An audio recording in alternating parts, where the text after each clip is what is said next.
Queridos, estamos de volta com mais um vídeo para fortalecer o nosso canal aqui no YouTube. Se você gostar desse material, nos ajude a compartilhar este material ao máximo de pessoas possíveis.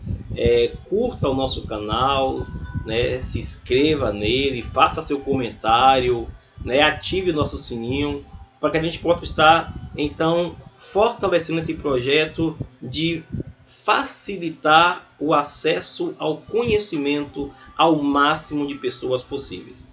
Hoje eu estou aqui com um tema bem interessante, que é a diferença entre o método histórico gramatical versus o método alegórico de interpretação textual. Qual a diferença entre eles? Nosso objetivo aqui é que você no final desse vídeo tenha pelo menos o conhecimento de como é que funciona a interpretação bíblica como um todo, tá bom? Vamos seguir.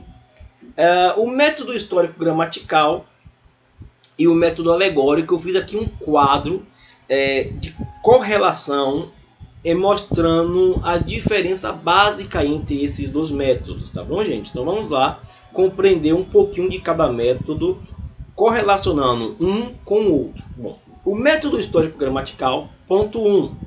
Ele lê o texto com base na história do texto e na sua construção gramatical.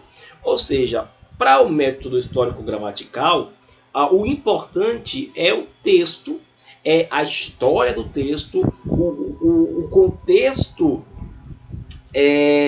linguístico, o contexto da gramática, tudo isso importa, né? E o texto fala por si só. Já no método alegórico, eles leem o texto buscando interpretar significados, ou seja, no método alegórico, o texto é importante, mas existem significados embutidos nesse texto que devem ser interpretados corretamente. Ou seja, enquanto um busca entender o texto, o outro procura entender significados. Essa é a base inicial de cada método. No método histórico-gramatical, ele é praticamente um método ortodoxo. Por quê? Porque nele a Bíblia é a palavra de Deus e ela fala por si só. Já o método alegórico, ela pode sustentar várias teorias e entre elas nós temos alguns grupos que defendem que a Bíblia é a palavra, outros acreditam que a Bíblia torna-se a palavra e outros acreditam que a Bíblia contém a palavra de Deus. No método histórico-gramatical, apesar de nós lermos, eu falo nós porque os irmãos sabem que o método do pastor é o método histórico-gramatical. Apesar de lermos a Bíblia à luz da história, nós entendemos que existem realmente alguns símbolos que devem ser interpretados corretamente, mas o foco central é a história. Então nós consideramos os simbolismos bíblicos, mas entendemos que ele não é a maior parte dela. Já o método alegórico, ele procura sempre encontrar significados, mas não descarta as histórias da Bíblia. Então ele também entende que a Bíblia tem muita história, só que tem coisas ali por dentro que tem que ter uma explicação a mais para buscar o significado daquilo que está escrito, tá bom? Então perceba que, em síntese, no método histórico-gramatical, a cosmovisão textual significa que a mensagem está na interpretação correta do texto, que fala por si só. A Bíblia fala por si só, o texto fala por si só. A única missão do intérprete é encontrar o que o autor quis dizer, quem foi o autor, mas toda a autoridade está no texto. A mensagem que está ali, ela é a palavra de Deus. Nós só precisamos encontrar essa mensagem de maneira clara e textual. Já no método alegórico, não. O intérprete tem uma importância maior. Por quê? Na cosmovisão da tradição interpretativa, considerando as interpretações dos pais da igreja, o intérprete precisa compreender o real sentido do texto, ou seja, ele acredita que o texto tem algo ali além, que tem um sentido mais profundo que ele precisa trazer à luz. E para isso ele usa outras fontes. Entre essas fontes, ele usa a tradição dos pais da igreja e algumas outras fontes que a gente poderia falar em um outro vídeo, tá bom? Mas enquanto o histórico gramatical se baseia unicamente no texto, o método alegórico ele tem uma série de fontes além do texto que também são utilizados. Bom, para que a gente tenha essa de maneira simples e objetiva, nós vamos ler Apocalipse capítulo 7, alguns versículos, e Apocalipse 14, também alguns versículos. Hoje eu vou, juntamente com vocês, entender mais ou menos quem são os 144 mil selados descritos no livro de Apocalipse. Vou fazer uma análise aqui rápida e prática na ótica dos alegóricos e na ótica do pessoal que estuda a Bíblia usando o método histórico gramatical, tá bom? Vamos lá compreender rapidamente? Bom, para eu entrar no método histórico gramatical, eu preciso perguntar o texto. Então eu tenho que ter um texto para poder perguntar. Eu não vou inventar quem são os 144 mil. Então vamos para a Bíblia, porque a Bíblia responde. O primeiro capítulo que fala sobre esse grupo de pessoas está lá em Apocalipse 7, versículo 1 ao 8. A gente vai ler aqui alguns versículos. Vamos ver? Está escrito: E depois destas coisas, vi 4 anjos que estavam sobre os 4 cantos da terra, retendo os 4 ventos da terra, para que nenhum vento soprasse sobre a terra, nem sobre o mar, nem contra árvore alguma. E vi outro anjo subir ao lado do sol nascente, e que tinha o selo do Deus vivo, e clamou com grande voz aos 4 anjos, a quem fora dado o poder de danificar a terra e o mar, dizendo: Não danifiqueis a terra nem o mar, nem as árvores, até que hajamos selado nas suas testas os servos do nosso Deus.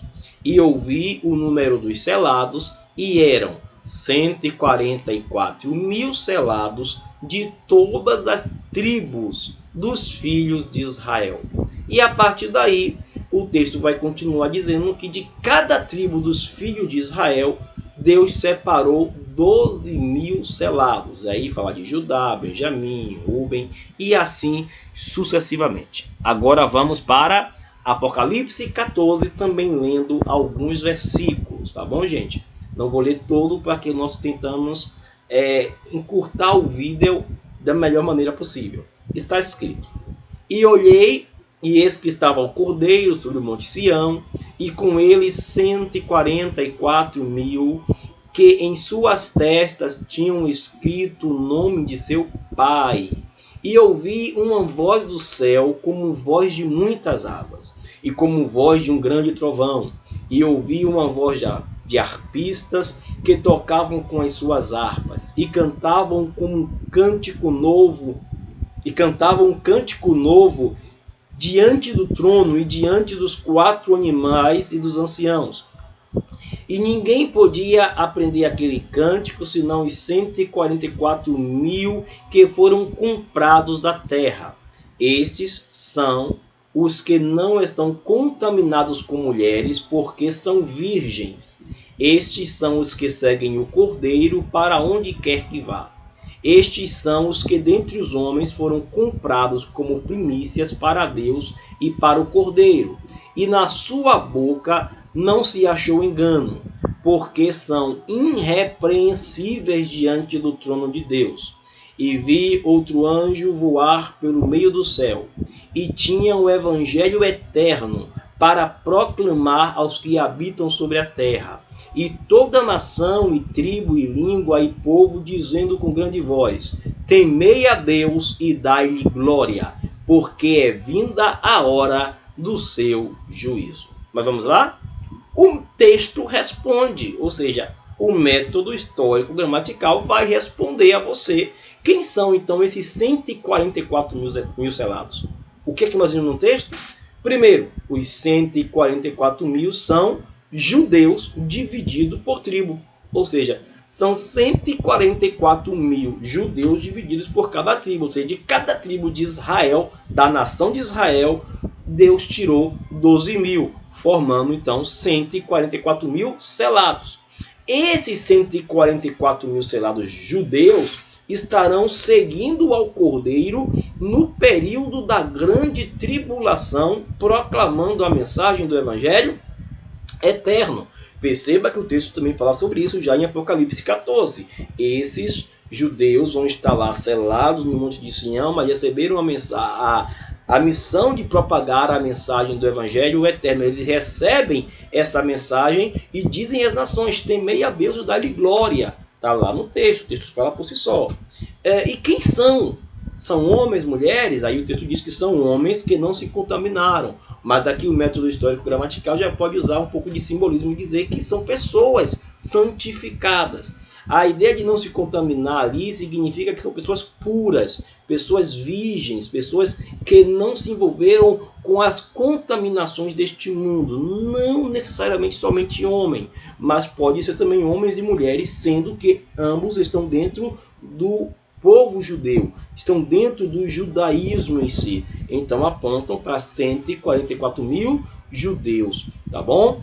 E o texto também diz que eles estão guardados no período da grande tribulação, ou seja, o anticristo vai fazer o que for, mas nada vai atingir a eles e eles estarão protegidos durante todo o período da grande tribulação. Bom, o texto responde. Se você lê o texto de maneira histórica, analisando com a gramática, analisando os fatos, então está lá bem claro que os 144 mil são judeus divididos por tribo dentro desse contexto aqui. Há várias outras questões que envolvem esse texto, mas não é o nosso objetivo aqui. Eu quero apenas explicar a diferença, tá bom?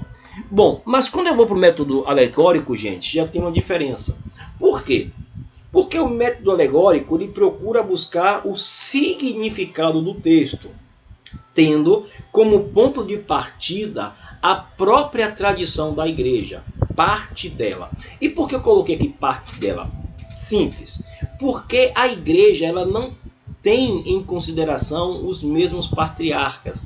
Ou seja, nós temos muitos pais na história da igreja, mas um grupo tende a ouvir mais um do que a outro. Então significa que a própria estrutura do método alegórico vai depender do ponto de partida de que pai da igreja aquela pessoa que está lendo o texto vai entender como uma autoridade para explicar aquele texto. Logo, já mostra que o método é mais complexo, né? E neste caso específico que nós estamos usando aqui, é muito comum usar a teologia da substituição. Já expliquei isso aqui para a igreja em outros vídeos. Que é a teologia que afirma que a igreja substituiu Israel. O tempo de Israel passou e agora é o tempo da igreja. Então, tudo na Bíblia que refere-se a Israel no Novo Testamento estaria, na verdade, se referindo à igreja. Por isso, eles respondem. Quem são os 144 mil? São a representação numérica da igreja que passará pela grande tribulação. Então, para os alegóricos, de maneira geral, os 144 mil são a igreja e não Israel. Israel ali é apenas uma linguagem textual, mas que na verdade aponta para a igreja. Sendo que aqui nós temos uma complexidade. Qual é a complexidade, pastor? Simples. A igreja ela é interpretada como pessoas de todas as tribos, povos, línguas, nações que creram em Jesus de verdade e que foram comprados por ele da terra. Mas suponha que algum grupo no meio dessa igreja entenda que ela é a única igreja verdadeira e que todas as outras igrejas são falsas, são adoradores da besta, são a grande Babilônia. Imagine um grupo assim, e olha que existe, né? Então, se esse grupo entende que eles são os únicos cristãos verdadeiros e que a igreja verdadeira é a única existente, é a igreja deles, Então, logo, os 144 mil vão ter uma outra explicação. Então, para eles, quem serão os 144 mil? Simples. Se algum grupo se achar a única igreja verdadeira, logo os 144 mil serão membros deste grupo. Por quê? Porque se a única igreja é a deles e se os 144 mil representam a igreja, automaticamente os 144 mil são membros da igreja deles. Percebem? Como o método alegórico ele é muito mais amplo. Logo, aí eu tenho ponto 3. Representa a igreja verdadeira que segue na sua missão de pregar o verdadeiro evangelho. Logo, ou seja, eles entendem que a igreja passa pela grande tribulação e a igreja vencerá pregando o evangelho, passará pregando o evangelho, porque os 144 mil são a igreja. Logo, conclusão, entre tantas outras, é que todos os símbolos que apontam para Israel são apenas alegorias, que precisam ser entendidas, mas que, na verdade, estão apontando para a igreja. Então, percebam, queridos, que a estrutura é essa, tá bom? Eles, então, entendem que Apocalipse 7... tudo que fala ali de Israel, 12 tribos, 12 mil de cada tribo, nada daquilo é literal. Aquilo ali é uma alegoria que aponta para a igreja. E qual é a base deles? A teologia da substituição. Bom, essa é a diferença dos métodos. No método histórico, o texto fala por si só. No método alegórico, é preciso encontrar o sentido desse texto baseado em outras fontes, inclusive nas opiniões dos pais da igreja. Inclusive também de alguns grupos dentro dessa igreja, que cada um vai ter a sua forma alegórica de trazer um sentido para aquele texto. No método histórico gramatical, a autoridade está no texto. No método alegórico, a autoridade está no texto, mas no intérprete. O intérprete também é importante no processo. É ele que vai trazer o sentido real do texto. Já no histórico, não. O intérprete ele é apenas alguém que vai entender o texto e passar o que o texto diz. Tá bom? Então, essa é a diferença. Bom, se vocês perguntarem, pastor, qual é o método que o senhor indica para a gente? Certamente é o método histórico-gramatical, mas eu não estou aqui para julgar nenhum dos dois métodos, apenas para apresentá-los a diferença, né? E nesse sentido mostrar para vocês como é diferente a forma de interpretar a Bíblia. Então, quando você ouvir um pregador, perceba que ele está partindo de um desses prismas. E a partir daí, a Bíblia pode ter vários significados, a depender daquele que está interpretando. Tá bom, gente? Pensa direitinho, avalie os dois métodos, adote o método que você mais se identificar. O pastor Eldo certamente recomenda o método histórico-gramatical, porque é o método que entendemos que é o método usado pelos judeus, usado pelos primeiros cristãos, usado pelos apóstolos, é o método inicial da Bíblia, tá bom? Em um outro vídeo eu vou estar falando sobre o método histórico crítico, mas isso é um outro dia, em um outro momento, tá bom? Deus abençoe a todos. Se gostou, curta esse vídeo, se inscreva em nosso canal, ative o nosso sininho, tá bom? E compartilhe ao máximo de pessoas possíveis. Shalom, queridos.